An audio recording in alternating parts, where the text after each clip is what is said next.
ಬನ್ರಿ ಶಿವರಾತ್ರಿ ಬಂದೇ ಬಿಡ್ತು. ಶಿವರಾತ್ರಿಗೆ ತಂಬಿಟ್ಟಿನ ಉಂಡೆ ಮಾಡ್ಕೊಂಡು ತಿನ್ನೋಣ. ಎಲ್ಲರಿಗೂ ಅಡ್ವಾನ್ಸ್ ಹ್ಯಾಪಿ ಶಿವರಾತ್ರಿ. ಶಿವರಾತ್ರಿ ಹಬ್ಬದ ಶುಭಾಶಯಗಳು. ನಾನು ನಾಗವೇಣಿ ರಾಜ್. ನಿಮ್ಮೆಲ್ಲರ ದಿನ ನಗುವಿಂದ ಸ್ಟಾರ್ಟ್ ಆಗಿ ನಗುವಿಂದ ಎಂಡ್ ಆಗಲಿ. ವಿಡಿಯೋ ನೋಡುತ್ತಿರೋ ಎಲ್ಲ ನನ್ನ ವ್ಯೂವರ್ಸ್ಗೂ ನಮಸ್ಕಾರಗಳು. ಹಾಗಾದರೆ ಹೇಗೆ ಮಾಡೋದು ನಾವು ಗೋಧಿ ಹಿಟ್ಟಿನ ತಂಬಿಟ್ಟು ಅಂತಂದು ಹೇಳಿ ನೋಡ್ಕೊಳ್ಳೋಣ ಅಂತಂದ್ರೆ, ನೀವು ವಿಡಿಯೋ ಸ್ಕಿಪ್ ಮಾಡದೆ ಕಂಟಿನ್ಯೂ ಆಗಿ ನೋಡಿದ್ರಿ ಅಂತಂದ್ರೆ ನಿಮಗೆ ಗೊತ್ತಾಗುತ್ತೆ ಹೇಗೆ ಮಾಡೋದು ಅಂತ. ತುಂಬ ಈಜಿ, ಪಟಾಪಟ ಅಂತ ಮಾಡಿಬಿಡ್ಬೋದು, ಅಷ್ಟು ಈಜಿ. ಹಾಗಾದರೆ ಇಲ್ಲೊಂದು ನಾನು ಪ್ರೀ ಪ್ಯಾನ್ ತೊಗೊಂಡಿದ್ದೀನಿ. ಇದಕ್ಕೆ ನಾನು ಒಂದು ಮುಕ್ಕಾಲು ಬಟ್ಲು ಚಿಕ್ಕ ಬಟ್ಲು ನಾನು ಸುಮ್ಮನೆ ಒಂದು ಅಂದಾಜು ಮೇಲೆ ಮಾಡ್ತೀನಿ. ಬಟ್ ನಿಮಗೆಲ್ಲ ಅಳತೆ ತೋರಿಸೋಣ ಅಂತಂದು ಹೇಳಿ ನಾನು ಇಲ್ಲೊಂದು ಚಿಕ್ಕ ಬಟ್ಲ ನೋಡ್ಕೊರಿ. ಆ ಬಟ್ಟಲಿಂದ ಒಂದು ಅರ್ಧಗಿಂತ ಸ್ವಲ್ಪ ಜಾಸ್ತಿ ಮುಕ್ಕಾಲ್ಗಿಂತ ಕಡಿಮೆ ಅಷ್ಟು ನಾನು ಶೇಂಗಾ ತಗೊಂಡು ನಾನು ಫ್ರೈ ಮಾಡ್ತಿದ್ದೀನಿ. ಹಾಗೆ ನಿಮಗೆ ತೋರಿಸ್ಲಿಕ್ಕೆ ಅಂತ ಮಾಡ್ತಿರೋದ್ರಿಂದ ನಾನು ಕ್ವಾಂಟಿಟಿ ಕಡಿಮೆ ಮಾಡ್ತಾಯಿದ್ದೀನಿ. ಇದು ಚೆನ್ನಾಗಿ ಫ್ರೈ ಮಾಡ್ಕೋಬೇಕು. ಶೇಂಗಾನ ಚೆನ್ನಾಗಿ ಫ್ರೈ ಆದಮೇಲೆ ನಾನು ಇದನ್ನು ಒಂದು ಪ್ಲೇಟಿಗೆ ತೆಗೆದಿಡ್ಕೋತೀನಿ. ಇದನ್ನು ಸಿಪ್ಪೆಯನ್ನು ತೆಗೆಯೋದಲ್ಲ, ಹಾಗೆ ಹಾಕ್ತೀನಿ. ಬೇಕಂದ್ರೆ ನೀವು ಸಿಪ್ಪೆ ತೆಗೆದು ಹಾಕೋಬೋದು. ನಾನು ಸಿಪ್ಪೆಯಲ್ಲಿ ಕೂಡ ಫೈಬರ್ ಇರ್ತದೆ ಅಂತಂದು ಹೇಳಿ ನಾನು ಆಲ್ಮೋಸ್ಟ್ ಶೇಂಗಾದಿಂದ ಮಾಡೋ ರೆಸಿಪಿಯಲ್ಲೆಲ್ಲ ನಾನು ಸಿಪ್ಪೆ ತೆಗೆದೇ ಇಲ್ಲ. ರಿಚ್ ಫೈಬರ್ ಇರುತ್ತೆ ಅಂತಂದು ಹೇಳಿಬಿಟ್ಟು ಹೀಗಾಗಿ ಇದೇ ಪ್ಯಾನಲ್ಲಿ ನಾನು ಅದೇ ಬಟ್ಲದಿಂದ ಒಂದು ಕಾಲು ಭಾಗ ಬಟ್ಲದಷ್ಟು ನಾನು ಇಲ್ಲಿ ಬಿಳಿ ಎಳ್ಳು ತೊಗೊಂಡಿದ್ದೀನಿ. ನೀವು ಕರಿ ಎಳ್ಳು ಬೇಕಾದ್ರೆ ಯೂಸ್ ಮಾಡ್ಬೋದು, ಬಟ್ ಉಂಡೆ ಎಲ್ಲ ಬ್ಲ್ಯಾಕ್ ಆಗ್ತಾವೆ ಅಂತಂದು ಹೇಳಿ ನಾನು ಬಿಳಿ ಎಳ್ಳು ಯೂಸ್ ಮಾಡಿದ್ದೀನಿ. ನೆನಪಿಡ್ಕೊಳ್ರಿ, ಫ್ಲೇಮನ್ನು ಸಿಮ್ಮಾಗಿ ಇಟ್ಕೊಳ್ರಿ, ಇಲ್ಲಾಂದರೆ ಇವು ಎಳ್ಳು ಪಟ ಚಟಪಟ ಅಂತಂದು ಹೇಳಿ ಸಿಡಿದು ಬಿಡ್ತಾವೆಲ್ಲ. ಯಾಕಂದರೆ ಪ್ಯಾನ್ ಮೊದಲೇ ಕಾದಿದೆ ಎಲ್ಲ ಸಿಕ್ಕಾಬಟ್ಟೆ, ಅದಕ್ಕೆ ಹೇಳ್ತಾ ಇದ್ದೀನಿ. ಹಾಗೆ ಸಿಡದೇ ಬಿಟ್ಟು ನಾನು ಎಲ್ಲ ಇದು ಹಾಗೆ. ಈಗ ನೋಡಿರಿ, ನಾನು ಒಂದು ಮುಕ್ಕಾಲು ಬಟ್ಲದಷ್ಟು, ಒಂದು ಸ್ವಲ್ಪ ದೊಡ್ಡ ಬಟ್ಲ ತೊಗೊಂಡಿದ್ದೀನಿ, ಮುಕ್ಕಾಲು ಬಟ್ಲಷ್ಟು ನಾನು ಗೋಧಿ ಹಿಟ್ಟು ತೊಗೊಂಡಿದ್ದೀನಿ. ಇದನ್ನು ಫ್ಲೇಮ್ ಏನು ಸ್ಮಾಲ್ ಮಾಡಿದ್ದಿತ್ತಲ್ಲ ಹಾಗೆ ಇಟ್ಕೊಂಡೆ ಇದನ್ನು ಚೆನ್ನಾಗಿ ಫ್ರೈ ಮಾಡಬೇಕು. ಇದು ಗೋಧಿ ಹಿಟ್ಟು ಗೋಧಿ ಕಲರ್ ಬರಬೇಕು, ಅಂದರೆ ಲೈಟ್ ಬ್ರೌನಿಷ್ ಬರಬೇಕು, ಅಲ್ಲಿವರೆಗೂ ಫ್ರೈ ಮಾಡಬೇಕು. ಕೈ ಬಿಡ್ದಂಗೆ ಫ್ರೈ ಮಾಡಿರಿ. ನೀವು ಇಲ್ಲೇನು ತುಪ್ಪ ಗಿಪ್ಪ ಹಾಕೋದು ಬೇಕಾಗಿಲ್ಲ, ಡ್ರೈ ರೋಸ್ಟೇ ಮಾಡ್ಕೊಳ್ರಿ.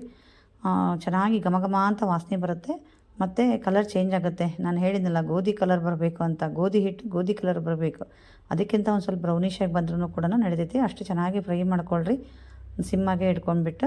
ಕೈ ಬಿಟ್ಟರೆ ನೀವು ಹೊತ್ತು ಬಿಡ್ತತ್ತಿದೆ ಹಿಟ್ಟು, ಅದಕ್ಕೆ ನಾನು ಹೇಳ್ತಿರೋದು ಎಲ್ಲ ಕಡೆ ಇವಿನ್ನಾಗಿ ಕೈ ಆಡ್ಕೋತಾನೆ ಇದನ್ನು ಚೆನ್ನಾಗಿ ಫ್ರೈ ಮಾಡ್ಕೊಳ್ರಿ. ಫ್ಲೇಮ್ ಬಂದ್ ಮಾಡಿದ ಮೇಲೂ ಕೂಡ ಈ ಪಾತ್ರೆಯಲ್ಲಿ ಒಂದು 30 ಸೆಕೆಂಡ್ ಆದರೂ ನೀವು ಮತ್ತೆ ಇದನ್ನು ಕೈ ಆಡ್ತಿರಬೇಕು. ಇಲ್ಲಾಂದರೆ ತಳ ಚೆನ್ನಾಗಿ ಕಾದಿರುತ್ತಲ್ಲ, ಇಲ್ಲಾಂದರೆ ಹೊತ್ತೆ ಬಿಡೋ ಚಾನ್ಸಸ್ ಇರ್ತೈತಿ. ನಾನು ಇದನ್ನು ಫ್ರೈ ಮಾಡೋದು ನೋಡಿ ನಮ್ಮ ಮನೆಯವ್ರು ಏನು ಅಂತಂತಂದರು, ಪೂಜೆ ಮಾಡ್ತಾಯಿದ್ರು, ಏನು ಬೆಳಿಗ್ಗೆ ಬೆಸೆನುಂಡಿ ಮಾಡ್ತಾಯಿದ್ದೀಯಾ ಅಂತ ಕೇಳ್ತಾಯಿದ್ರು. ಅಷ್ಟು ಚೆನ್ನಾಗಿ ಘಮ ವಾಸನೆ, ಮನೆ ತುಂಬ ವಾಸನೆ ಎಲ್ಲ ಬರ್ತಾಯಿತ್ತು, ಅಷ್ಟು ಚೆನ್ನಾಗಿತ್ತು. ಆಮೇಲೆ ಇದರಲ್ಲಿ ಬರೀ ತಂಬಿಟ್ಟು ಅಂತಂದರೆ ಗೋಧಿ ಹಿಟ್ಟಿಂದಷ್ಟೇ ಮಾಡಲ್ಲ, ಅಕ್ಕಿ ಹಿಟ್ಟಿಂದು ಮಾಡ್ತಾರೆ, ಪುಟಾಣಿ ಹಿಟ್ಟಿಂದು ಮಾಡ್ತಾರೆ. ಮತ್ತು ನಮ್ಮ ಕಡೆ ಎಲ್ಲ ನಮ್ಮ ಧಾರವಾಡ ಉತ್ತರ ಕರ್ನಾಟಕ ಸೈಡೆಲ್ಲ ಏನು ಮಾಡ್ತಾರೆ ಅಂತಂದ್ರೆ, ಗೋಧಿನೇ ಹುರಿದ್ಬಿಟ್ಟು ಅದಕ್ಕೆ ಕಡಲೆಕಾಳು, ಇಡೀ ಕಡಲೆಕಾಳೆ ಹುರಿದ್ಬಿಟ್ಟು ಅದನ್ನು ಹಾಕಿಸ್ಬಿಟ್ಟು ಈ ಥರ ಬೆಲ್ಲದ ಪಾಕ ಮಾಡಿಕೊಂಡು, ಬೆಲ್ಲ ಕರಗಿಸ್ಬಿಟ್ಟು, ಪಾಕ ಅಲ್ಲ ಕರಗಿಸ್ಬಿಟ್ಟು ಅದನ್ನು ಕಟ್ಕೊಳ್ತಾರೆ. ಅದು ತುಂಬ ಚೆನ್ನಾಗಿರ್ತೈತಿ. ಆ್ಯಕ್ಚುಲಿ ನೀವೆಲ್ಲ ಯಾವ್ಯಾವ ರೀತಿ ಮಾಡ್ತೀರಾ ತಂಬಿಟ್ಟು, ಅಥವಾ ಯಾವ ರೀತಿ ಮಾಡ್ತೀರಾ ಅಂತಂದೇಳಿ ನನಗೆ ಕಮೆಂಟ್ ಮೂಲಕ ತಿಳಿಸೋದನ್ನು ಮರಿಬೇಡಿ. ಇವಾಗ ನಾನು ಫ್ಲೇಮ್ ಬಂದ್ ಮಾಡಿಕೊಂಡು ನಾನು ಇದನ್ನು ಮತ್ತೆ ಒಂದು 30 ಸೆಕೆಂಡ್ ಕೈ ಆಡಿಸ್ಕೊಂಡು ಇಟ್ಕೊಂಡೆ. ಅಷ್ಟರೊಳಗೆ ಇದು ಶೇಂಗಾ ಮತ್ತು ಎಳ್ಳು ಎಲ್ಲ ರೂಮ್ ಟೆಂಪ್ರೇಚರ್ ಬಂದುಬಿಟ್ಟಿದ್ದವು, ಆರಿದವು. ಅದಕ್ಕೆ ನಾನು ಅದನ್ನು ಮಿಕ್ಸಿಗೆ ಹಾಕೋದೈತಿ.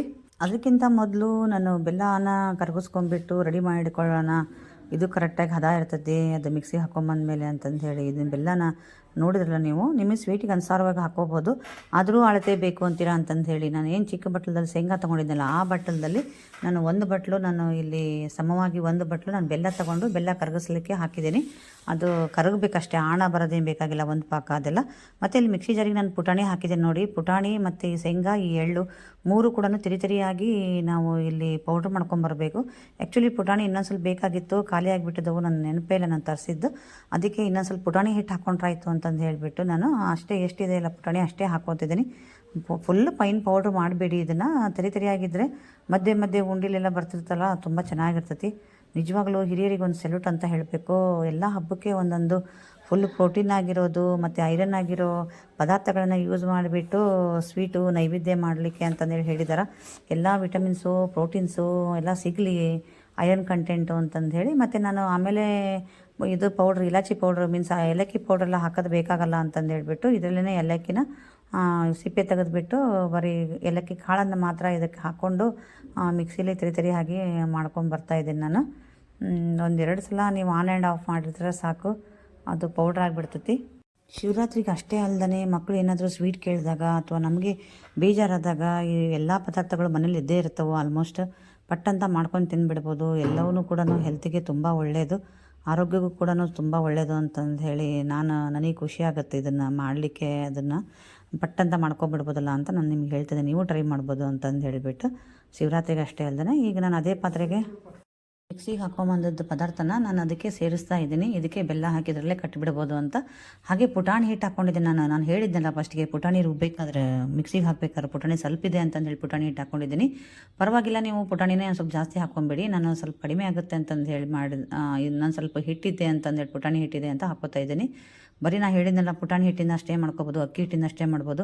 ಅಕ್ಕಿ ಹಿಟ್ಟಿನ ತುಂಬ ಚೆನ್ನಾಗಿರ್ತೈತಿ, ಶಿವಗೆ ಒಳ್ಳೆ ಇಷ್ಟ ಆಗೋ ನೈವೇದ್ಯ ಅದು ಅಕ್ಕಿ ಹಿಟ್ಟಿನ ತಂಬಿಟ್ಟು ಅಂತ ಹೇಳ್ತಾರೆ. ಬಟ್ ಉಪವಾಸ ಅಂದಮೇಲೆ ಒಂದು ಸ್ವಲ್ಪ ಅಕ್ಕಿ ಹಿಟ್ಟಿಂದೆಲ್ಲ ತಿನ್ನೋಕ್ಕೆಲ್ಲ ತಿನ್ನಂಗಿಲ್ಲ. ನಮ್ಮ ಕಡೆ ಎಲ್ಲ ಅಕ್ಕಿದು ಬಿಟ್ಟು ಉಪವಾಸ ಮಾಡ್ತಾರೆ, ಬೇರೆದೆಲ್ಲ ತಿಂತಾರೆ, ಗೋಧಿದು ಅದೆಲ್ಲ. ಅದಕ್ಕೆ ಮತ್ತು ನಾನು ಅಕ್ಕಿ ಹಿಟ್ಟಿನ ತೋರಿಸ್ತಾ ಇಲ್ಲ, ಗೋಧಿ ಹಿಟ್ಟಿನ ತೊಗೊಂಡು ಗೋಧಿ ಹಿಟ್ಟಿನ ತೋರಿಸ್ತಾ ಇದ್ದೀನಿ. ಇದೇನು ಬೆಲ್ಲ ಪಾಕ ಏನು ಬೇಕಾಗಂಗಿಲ್ಲ, ಬೇಕಾದ್ರೆ ಸೋಸ್ಕೋರಿ. ನಿಮಗೆ ಬೆಲ್ಲದಲ್ಲಿ ಹೊಲಸಿದೆ ಅಂತಂದರೆ ಇಲ್ಲಾಂದರೆ ಹಾಗೆ ಹಾಕ್ಕೋಬೋದು. ಇದನ್ನೆಲ್ಲ ಮಿಕ್ಸ್ ಮಾಡಿದ್ನಲ್ಲ ನಾನು ಎಲ್ಲ ಹಾಕಿಬಿಟ್ಟು, ಅದಕ್ಕೆ ನಾನು ಇಲ್ಲಿ ಬೆಲ್ಲ ಕರಗಿಸಿದೆನಲ್ಲ ಬೆಲ್ಲದ ನೀರು ಹಾಕಿಬಿಟ್ಟು ನಾನು ಮಿಕ್ಸ್ ಮಾಡ್ಕೊತಿದ್ದೀನಿ. ಫಸ್ಟ್ ಸ್ವಲ್ಪ ಹಾಕ್ಕೊಂಡು ಮತ್ತೆ ಆಮೇಲೆ ಬೇಕಂದರೆ ಮತ್ತೊಂದು ಸ್ವಲ್ಪ ಹಾಕೋಣ ಅಂತ ಎತ್ತಿಟ್ಟು ನಾನು ಇದೆಲ್ಲ ಕರೆಕ್ಟ್ ಮಿಕ್ಸ್ ಆದಮೇಲೆ ಇಲ್ಲಿ ನಾನು ತುಪ್ಪ ಒಟ್ಟು ಹಾಕಿಲ್ಲಲ್ಲ, ಈಗ ತುಪ್ಪ ಹಾಕ್ಕೊಂಡು ತುಪ್ಪ ಹಚ್ಕೊಂಡ್ಬಿಟ್ಟು ಇದನ್ನು ಕಟ್ಬೋದು ನೀವು ಉಂಡಿನ. ನಾನು ಬೆಳಗ್ಗೆ ಮಾಡ್ತಾ ಇರ್ತೀನಿ, ಬೆಳಗ್ಗೆ ಮಾಡ್ತಾಯಿರ್ತೀನಿ. ನಾನು ಡ್ಯೂಟಿಗೆ ಹೋಗ್ತಿರ್ಬೇಕಾದ್ರೆ ಅರ್ಜೆಂಟ್ ಹರಿಬರಿ ಏನೋ ಮರ್ತುಬಿಟ್ಟೆ ಅಂತ ಅನಿಸ್ತಿರ್ತೈತಿ. ಸರಿ, ಇವಾಗ ಬೇಕಾದ್ರೆ ಈ ಟೈಮಲ್ಲಿ ನೀವು ಒಂದು ಸ್ಪೂನ್ ತುಪ್ಪ ಹಾಕ್ಕೊಂಡ್ರು ಕೂಡ ಸಾಫ್ಟಾಗೇ ಬರ್ತಾವೆ ಉಂಡಿ. ನಾನು ಏನಂತಂದರೆ ಮೇಲ್ಗಡೆ ಸಾಫ್ಟಾಗಿ ಆಗಲಿಕ್ಕೆ ಅಂತಂದೇಳಿ ತುಪ್ಪ ಹಾಕ್ಕೊಂಡೆ.